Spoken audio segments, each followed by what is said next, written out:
తెలంగాణ సమాజానికి పరిచయం అవసరం లేని వ్యక్తి ప్రొఫెసర్ కోదండరాం. జేఏసీ చైర్మన్గా తెలంగాణ ఉద్యమాన్ని నడిపించి తెలంగాణను సాధించిన కోదండరాం సార్ ఇప్పుడు టీజేఎస్ స్థాపించి కేసీఆర్కి పాలనకు చరమగీతం పాడాలంటున్న ప్రొఫెసర్ కోదండరాం సార్తో ప్రత్యేక ఇంటర్వ్యూ V3 ముఖాముఖి చూద్దాం. సార్ నమస్తే సార్. సార్ మహాకూటమి ప్రచారం ఎలా సాగుతుంది అనుకుంటున్నారు? మహాకూటమి ప్రచారం చాలా బాగా సాగిపోతున్నది. నిన్నటి మీటింగ్తో ఒక ఊపు అయితే వచ్చింది. కింద కూడా పెద్ద ఎత్తున ఒక స్పందన కనబడుతూ ఉంది. దీన్ని కొనసాగించటమే ఇవాళ మా మీద ఉన్నటువంటి బాధ్యత. తప్పకుండా నిన్న వచ్చినటువంటి ఒక వాతావరణం, నిన్న సభతో ఏర్పడిన వాతావరణాన్ని కొనసాగిస్తూ ఈ ప్రచారాన్ని మరింత ఉధృతం చేస్తూ గెలుపు సాధించే ప్రయత్నంలో ఉన్నాం.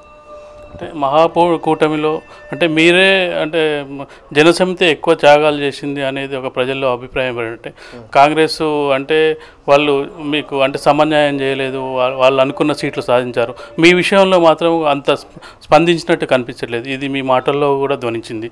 మీరు కేవలం కూటమిని కాపాడుకోవడానికి పోరాడుతున్నారు, వాళ్ళు అధికారం కోసం పోరాడుతున్నారు. దీని గురించి మీరేమంటారు? సరే, స్థూలంగా రాజకీయాలు అనేది సామాజిక ప్రయోజనాలకు లోబడి నడుస్తుండాలి. ప్రతి పార్టీకి తనను తాను కాపాడుకోవటానికి తక్షణ ప్రయోజనాలు ఉంటాయి, దీర్ఘకాలిక ప్రయోజనాలు కూడా ఉంటాయి. కానీ పార్టీ ఏం చేసినా మొత్తం మీద ఈ స్థూల సామాజిక ప్రయోజనాలకు లోబడే చేయాలి. దానికి లోబడే తన ప్రయోజనాలను సాధించుకునే ప్రయత్నం చేయాలి తప్ప దానికి అతీతంగా పోవటం అనేది మంచిది కాదు. అట్లా ఏ పార్టీ వ్యవహరించకపోతే అది వాళ్ళకే నష్టం చేస్తుంది. మాకు తక్షణం కలిగేటువంటి ప్రయోజనం అట్లాంటి మాకున్న పార్టీగా మేమైతే సమిష్టి ప్రయోజనాలకు లోబడే వ్యవహరించాలనే ఆలోచనతో అనే ఒక సంకల్పంతో ఉన్నాం. అంటే మీరు కాంగ్రెస్ రాజకీయాలతో మీరు అంటే కొంత విసిగిపోయారేమో అనిపిస్తుంది. ఎందుకంటే మీకు ఇస్తాన్న సీటు విషయంలో బీసీని తెచ్చిపెట్టి మిమ్మల్ని త్యాగం చేయమన్నారు. అలాగే మిర్యాలగూడ సీటు విషయంలో కూడా బీసీ నాయకుడిని తెచ్చిపెట్టారు. అంటే మీరు అనుకున్న సీట్లు ఎక్కడ కూడా దక్కినట్టు కనిపించట్లేదు. అంటే కేవలం మిమ్మల్ని వాడుకుంటున్నారేమో అనే అభిప్రాయం తెలంగాణ ప్రజల్లో ఉంది. తెలంగాణ ప్రజల్ని మీరు ఎలా కన్విన్స్ చేస్తారు ఈ విషయంలో? సరే, ఇప్పుడు సమాజంలో కూడా నా అభిప్రాయం ఏంటంటే సరే జనసమితి ఒక నిబద్ధతతో పనిచేస్తుంది అనే భావన ఉంది. తప్పనిసరిగా తెలంగాణ జనసమితి వాళ్ళు చేస్తున్నటువంటి ప్రయత్నం అనేది చాలా బాగుంది. అలా మొత్తంగా ప్రజల కోసం నిలబడి చాలా ఒక గట్టి ప్రయత్నం, గట్టి ఈ నిరంకుశ పాలనను అంతమొందించడానికి చాలా తీవ్రంగా ఒక ప్రయత్నం చేస్తున్నారనే భావన అయితే ఉంది. మేము అనుకునేది ఏంటంటే మేము ఆ యొక్క గుర్తింపు సమాజంలో మేము ఏ గుర్తింపు అయితే సాధిస్తున్నామో అది మాకు సరిపోతుంది. ఆ గుర్తింపుతోని మేము నిలదొక్కోగలం. మిగతావన్నీ నా దృష్టిలో అంత కీలకమైన విషయాలు కానే కావు. అంటే మీ గుర్తింపును కాంగ్రెస్ వాడుకుంటుందనే అభిప్రాయం ఉన్నది.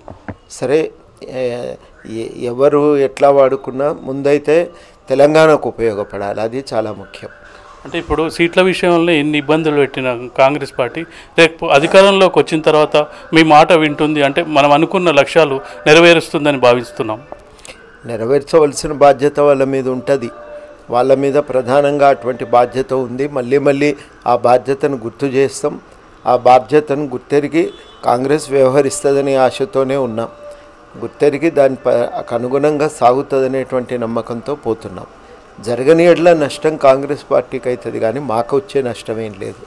మేము ఎట్లాగూ మా కార్యాచరణను మేము కొనసాగించగలుగుతాం.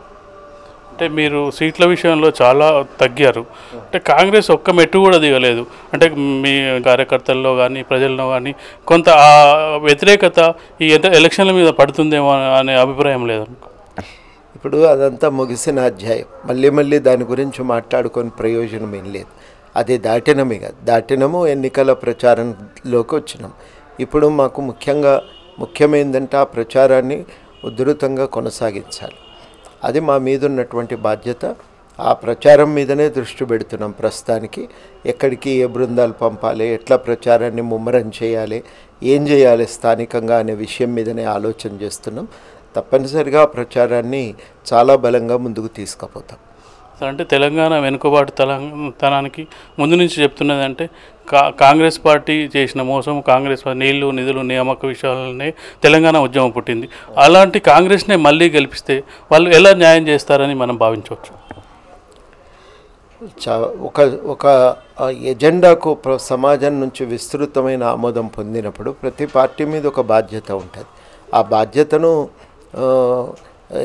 ఎట్లా నమ్ముతాము అంటే ఆ బాధ్యతను గుర్తెరిగి ఆ బాధ్యతను అమలు చేస్తారని నమ్మకంతో ప్రజలు ఓటు వేసినప్పుడు తప్పనిసరిగా ఆ ప్రజల పట్ల జవాబుదారీతనంతో ఉండే స్వభావం అన్ని పార్టీలకు ఉంటుంది. ఆ ప్రజల పట్ల బాధ్యతతో వ్యవహరిస్తారని నమ్ముతాం కదా. దాని మీద పదే నీకేం సాక్ష్యం ఉంది, నీకు రుజువులు ఏమున్నాయంటే రుజువులు ఉండవు. రాజకీయాల్లో ఎక్కువ వరకు నమ్మకము, విశ్వాసము వాటి మీద ఆధారపడే సాగిపోతుంటాము. అట్లా ఎందుకంటే దానికి రకరకాల జాగ్రత్తలు తీసుకుంటాం. ఎలయన్స్కే ఒక తాత్విక పునాది ఎజెండా. ఆ ఎజెండాను అమలు చేయించుకోవాలని చెప్పి అనుకున్నాం. ఆ ఎజెండా ప్రకటించడమే కాదు, దాని అమలు పట్ల చిత్తశుద్ధి ఉండాలన్నాం. ఆ ఎజెండా అమలు చేసే దగ్గర మేం బాధ్యత తీసుకుంటామని కూడా అంటున్నాం. ఇవన్నింటి కారణంగా ఒక నమ్మకం అనేది కుదురుతున్నది. దానికి ఆ కాంగ్రెస్ పార్టీ కూడా అంగీకరించింది. ఉట్టి గాలి మాటలే కాదు, ఈ ఎజెండా ప్రకారం నడుచుకుందామని చెప్పి మేము అనుకున్నాం, రాసుకున్నాం, ఒక తీర్మానం చేసుకున్నాం. దానిపైన అందరం సంతకాలు చేస్తున్నాం.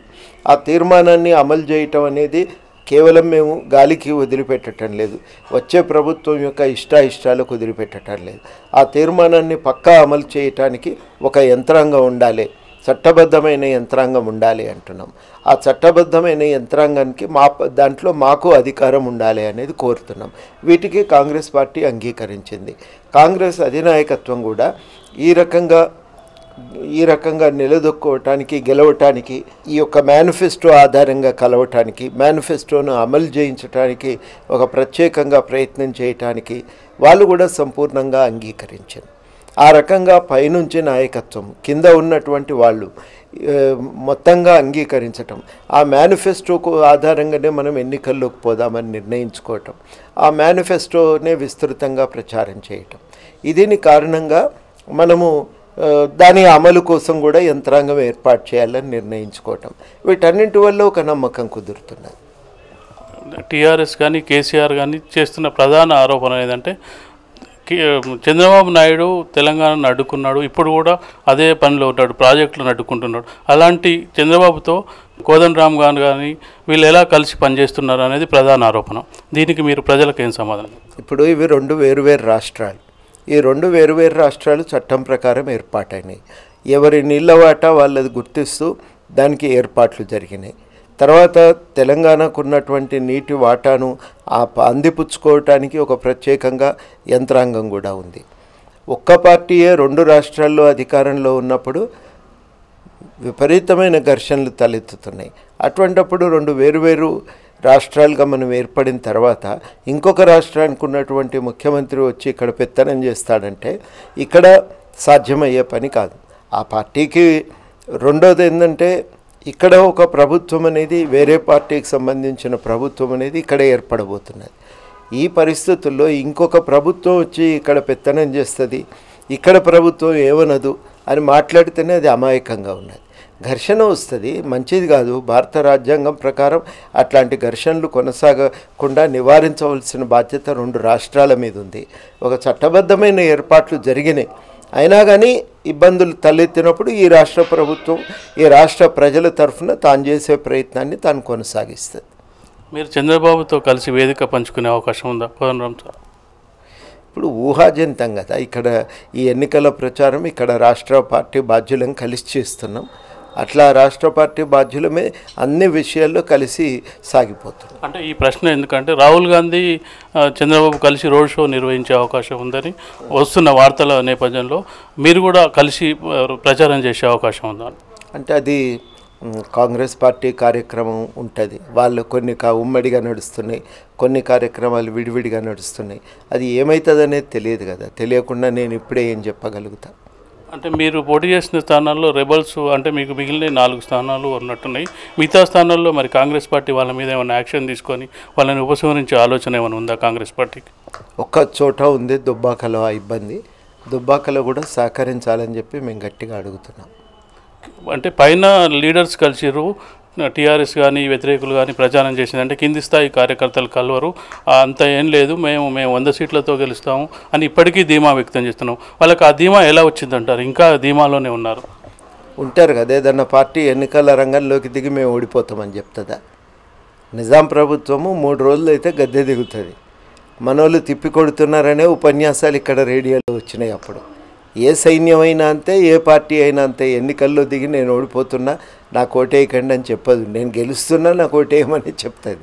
అందరూ అంతే చెప్తారు. కేసీఆర్ గారు కూడా అంతే చెప్తున్నారు. ఏకపోయినా పర్వాలేదు అన్నాడు ఆయన విషయంలో. ఈసారి విచిత్రం, ఏకపోయినా పర్వాలేదా, నా ఫామ్ హౌస్ ఉంది, వ్యవసాయం పనులు చూసుకుంటా అని అంటున్నాడు.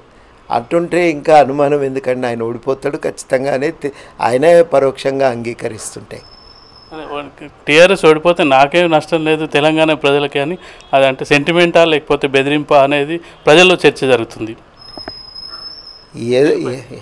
ఏదైనా బలహీనతకు సంకేతం. మహాకూటమి అధికారంలోకి వస్తుందని మీరు గట్టిగా నమ్ముతున్నారు? వస్తుంది, మీకు ఏమనుమానం అవసరం లేదు.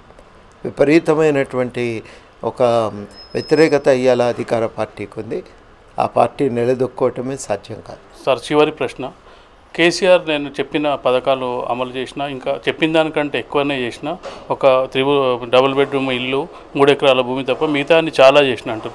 అంటే మీరు తెలంగాణ ప్రజలకు ఇచ్చే సందేశం, కేసీఆర్కి ఎందుకు ఓటు వేయకూడదు, మహాకూటమికి ఎందుకు ఓటు వేయాలనేది మీరు ఇచ్చే సందేశం ఏంటి?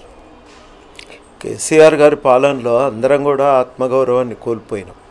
ఆయన ఏమి ఇచ్చిండు అన్నది కాదు, ఇష్టానుసారంగా అధికారాన్ని చెలాయించిండు. నేను చెప్పినట్టుగానే మీరు ఉండాలి కానీ మేము అడిగే అధికారమే లేదన్నాడు. ప్రజాస్వామ్యంలో ఓటేసి గెలిపించినటువంటి ఒక ముఖ్యమంత్రి, ప్రజల ఓట్లతో గెలిచిన ఒక ముఖ్యమంత్రి ఆ రకంగా ప్రజలను శాసించటము, ప్రజల పట్ల పెత్తనానికి దిగటం అది మంచిది కాదు. ఈ దుష్ట సంప్రదాయం ఏమీ ఎంత ఇచ్చిండనేది ముఖ్యం కాదండి. ఇది దుష్ట సంప్రదాయం. ఈ ఇష్టానుసారంగా అధికారం చెలాయించటమే తప్పు. నాకు తోచినట్టు చేస్తా, పడి ఉండాలి, పెయిన్ లెక్క పడి ఉండకపోతే నేను తప్పకుండా మీ అందరి అవకాశం మాట్లాడే అధికారాన్ని నేను నిరాకరిస్తా, మీకు ధర్నాలు చేసే అవకాశాన్ని నేను నిరాకరిస్తానంటే అది చాలా పెద్ద నష్టం. అది ప్రజాస్వామ్యంలో ఆ రకంగా ఒక నిరంకుశత్వంగా అధికారాన్ని చెలాయించటం అంటే చాలామంది ప్రజలకి రాజకీయాల్లో భాగస్వామ్యాన్ని నిరాకరించటమే.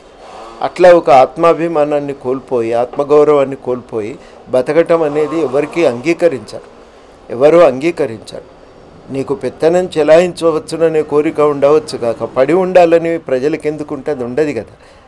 ఆ కోరిక నుంచే పడి ఉండటం ఇష్టం లేక ఈ రకమైనటువంటి పెత్తనాన్ని తట్టుకోలేకనే అందరూ కూడా ఈయన పెత్తనాన్ని దొరల పాలనతో చూస్తున్నారు. మేము ఆ పాలనను తిరస్కరించినాం, మళ్ళీ ఇదేం పెత్తనం అని చెప్పి అందరూ కూడా అనుకుంటున్నారు. ఆ ఆత్మగౌరవంతోనే ఇవాళ ప్రజలు ఐక్యమై గట్టిగా తిరుగుబాటు చేస్తున్నారు. అంటే నిజం చెప్పాలంటే మీకు కేసీఆర్తో చాలా అటాచ్మెంట్ ఉంది.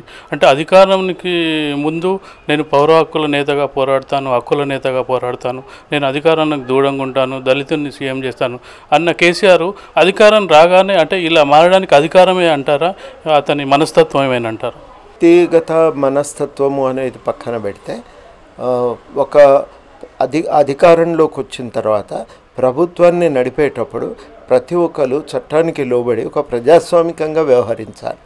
ఆయనలో ఆ ప్రజాస్వామిక విలువల పట్ల ఒక గౌరవం కానీ, ఒక చట్టబద్ధంగా పరిపాలన సాగించవలసిన అవసరం అన్ని గుర్తించకపోవటం కానీ చాలా బలంగా కనబడుతుంది. ఇది దీర్ఘకాలికంగా తెలంగాణకు నష్టం. అది తెలంగాణ సమాజానికిలో తీవ్రమైన రాజకీయ అలజడికి దారితీస్తుంది. అందువల్లనే మేము ఇటువంటి పాలనను తీవ్రంగా వ్యతిరేకిస్తున్నాం. వ్యక్తిని కాదు, పాలనను తీవ్రంగా వ్యతిరేకిస్తున్నాం. V3 ఛానల్కి ఇంటర్వ్యూ ఇచ్చినందుకు ధన్యవాదాలు sir. Thank you very much.